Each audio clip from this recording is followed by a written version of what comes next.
The British and Canadian form of government was inspired by Aristotle and other philosophers. They recommended a mixed system in a three-way balance. First, a historical form representing tradition and stability. Second, an appointed council representing values and experience. Finally, an elected body responsive to the sentiments of the general public. Each part of a mixed government has pros and cons. A balanced constitution gives the benefits of the three while avoiding the worst of each. In Canada, this is our monarchy, our Senate, and our House of Commons. Canada's constitutional monarchy is like other successful countries. The monarchy stands guard over the whole system, connecting with the past. The Senate is meant to comprise people respected for their values, accomplishments, and devotion to the public good. In Canada, Senate appointments are made by democratically elected people. While good people have been appointed, there has been too much partisanship.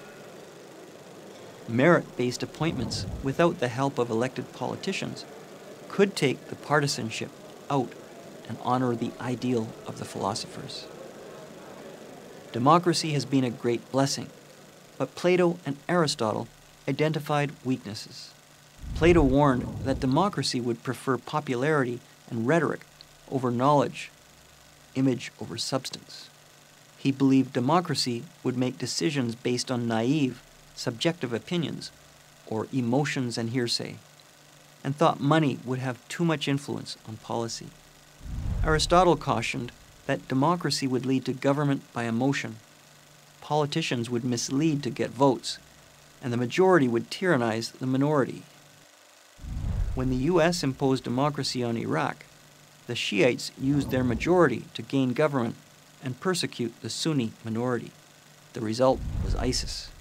In Syria, minority groups support the Syrian government, as do many secular and urban Sunnis.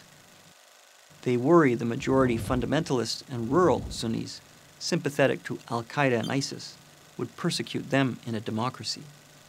Could Aristotle's mixed government be an answer? Adolf Hitler used legal democratic processes to gain power. In 1918, Germany abolished its monarchy.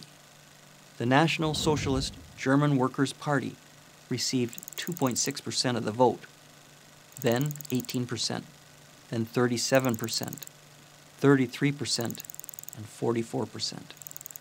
Only after Hitler abolished the German Senate could he take complete control. There was no counterbalance to preserve the system. The U.S. embraced democracy with their revolution. The three main ethnic groups were Europeans, North Americans, and Africans. The Europeans used democratic processes to enslave the Africans and ethnically cleanse native people from their lands. The Canadian form of government has created a society that is the envy of the world. If Canadian senators were appointed only for their values and commitment to the public good, and not their partisan credentials, could we get closer to achieving the ideals of the philosophers?